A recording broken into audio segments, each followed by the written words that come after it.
আজকে ভোর ৬টা বাজে আমি আর ভাবি ঘুম থেকে উঠে তো ঘর গোছাতে ব্যস্ত হয়ে পড়েছি। যেহেতু আজকে আমাদের বাসায় মেহমান আসবে। আমার চাচী শাশুড়িরা আসবে। তো আমার শাশুড়ি, শ্বশুর, আমার একমাত্র ননদের শ্বশুর-শাশুড়ি আসবে। তো এই তো এরপর সবকিছুই গুছিয়ে নিচ্ছি। যেহেতু আমার সাথে এবং আমার ভাবির সাথে দুজনের সাথে ২ টা বাচ্চা আছে।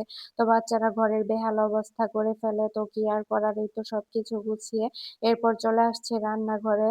কালকে আমাদের ফ্রিজ বন্ধ করার কথা মনে ছিল না। তো সকালবেলায় যখন রান্নাঘরে আসছি এরপর দেখি মাংস তো কিছুতেই চোটাতে পারতেছি না। তো অনেক গরম পানি ঢালার পরও দীর্ঘ ২ ঘন্টা যুদ্ধ করার পর এই তো মাংসটা আলহামদুলিল্লাহ চোটাতে পেরেছি।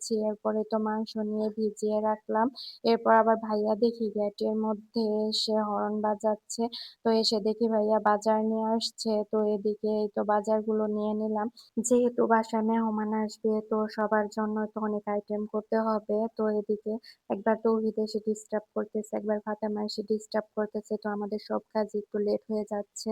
তো এরপরেই তো বাজারগুলো সব ভাবি ঢেলে নিচ্ছে। এখানে রোস্টের জন্য মুরগি নিয়ে আসছে।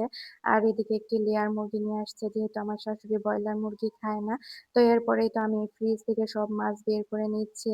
তো এখানে ইলিশ মাছ, পাবদা মাছ আর চিংড়ি মাছ বের করে নিলাম। এরপরেই তো পেঁয়াজগুলো ছিলে নিচ্ছি।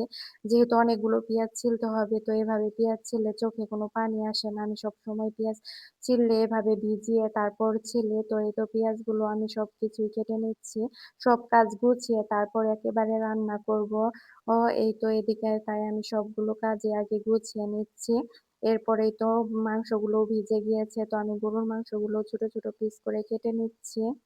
মনে, মনে একটু ভয়ও পাচ্ছিলাম যেহেতু এতগুলা মানুষের আয়োজন করে নিয়েছি। তো যেহেতু এই বাসায় মাটির চুলা নেই, গ্যাসের চুলা তাও আবার এক চুলায় রান্না করতে হবে। তো সময় মতো সবাইকে খেতে দিতে পারবো কিনা একটু টেনশনেই ছিলাম। এরপর আবার ভাবি মুরগি কাটতে সময় আমাকে ডাকতেছিল যে মুরগির ভিতরে ডিম ছিল তো ওইটাই দিয়ে দিল। এরপর আবার ভাবি এদিকে ইলিশ মাছ কেটে নিচ্ছে। আমি আলহামদুলিল্লাহ সব কাজ পারলেও মাছ কাটতে পারি না। বিশেষ করে ছোট মাছ কাটতে পারি, বড় মাছটা কাটতে পারি না। আসলে পিসগুলো সুন্দর হয় না। তো ভাবি এখানে খুব সুন্দর করে মাছগুলো পিস, পিস করে দিল।